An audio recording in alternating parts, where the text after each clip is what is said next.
Good morning, student. Myself Sneha Rai from Radiant Public School, Buxar. Today I am going to teach science from class 6 online during to close of your school because of COVID-19. So let's be started your second chapter. Your second chapter is food components यानी कि भोजन के घटक. Introduction. Over the years, man has developed techniques of obtaining food products from plants and animals.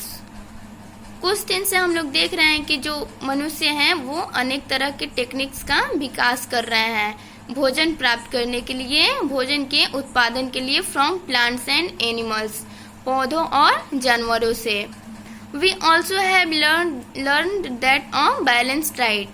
हम लोग balance diet के बारे में यानी कि संतुलित आहार के बारे में भी पढ़ चुके हैं. A balance diet is a required for healthy living. Balance diet यानी कि संतुलित आहार हमारे स्वस्थ जीवन के लिए बहुत ही जरूरी है, बहुत ही आवश्यक है. Components of food. The basic functions of food are to provide. First point है एनर्जी टू डू वर्क यानी कि कार्य करने की ऊर्जा. सेकेंड पॉइंट है material for growth and development of body. शरीर की वृद्धि और विकास के लिए सामग्री. Third point protection from disease. बीमारियों से लड़ने की, बीमारियों से सुरक्षा यानी कि जो हमें रोग होते हैं उनसे हमें सुरक्षा मिलती है. फोर्थ पॉइंट है material for repair of cells and tissues regularly of body process to maintain our life.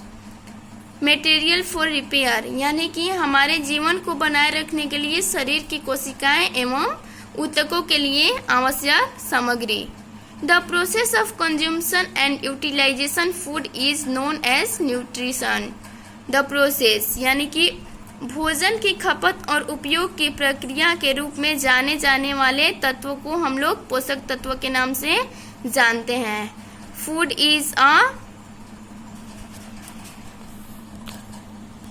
Is a complete mixture of various nutrients यानी कि भोजन एक जटिल मिश्रण है. All of us eat food regularly यानी कि हम लोग भोजन डेली करते हैं. Without eating food none can survive. बिना भोजन कोई भी जीवित नहीं रह सकता है. Based on their chemical composition nutrients are classified as. जो रासायनिक संरचना के आधार पर पोषक तत्व कितने तरह के होते हैं उसको यहाँ पे बताया गया है. फर्स्ट पॉइंट है कार्बोहाइड्रेट, सेकंड पॉइंट है वसा, थर्ड पॉइंट है प्रोटीन्स, फोर्थ पॉइंट है मिनरल्स, फिफ्थ पॉइंट है फाइबर्स, सिक्स पॉइंट है विटामिन, सेवेंथ पॉइंट है वाटर एंड लास्ट 8 पॉइंट है roughage. Carbohydrates are the energy giving components of food.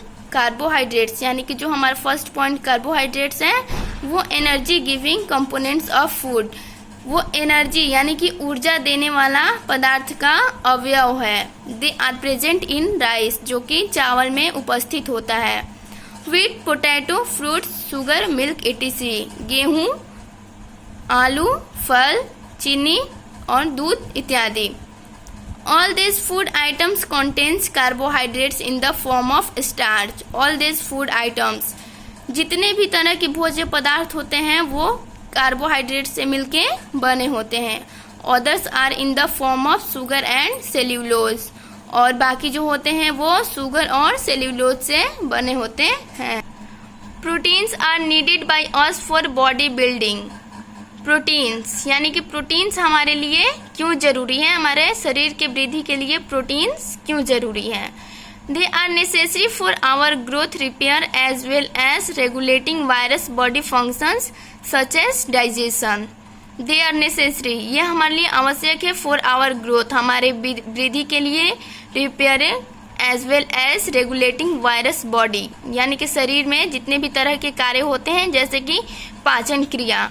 Some proteins work as antibodies which kill bacteria. और जितने भी proteins होते हैं वो कार्य करते हैं एंटीबॉडीज यानी कि जितने भी बैक्टीरिया हमारे शरीर में होते हैं उनको मारने के लिए प्रोटीन्स हमारा हेल्प करता है. और अदर डिजीज कॉजिंग ऑर्गेनिज्म, और जो डिजीज यानी कि बीमारी होती है उनसे लड़ने की हमें क्षमता देता है। The food items which contain proteins are pulses, eggs, fish, milk, chicken etc. The food items, जो भोज्य पदार्थ होते हैं जिनमें कि प्रोटीन पाया जाता है वो हैं पल्सेस यानी कि दाल, एग अंडा, फिश मछली, मिल्क दूध, chicken etc. Thank you student.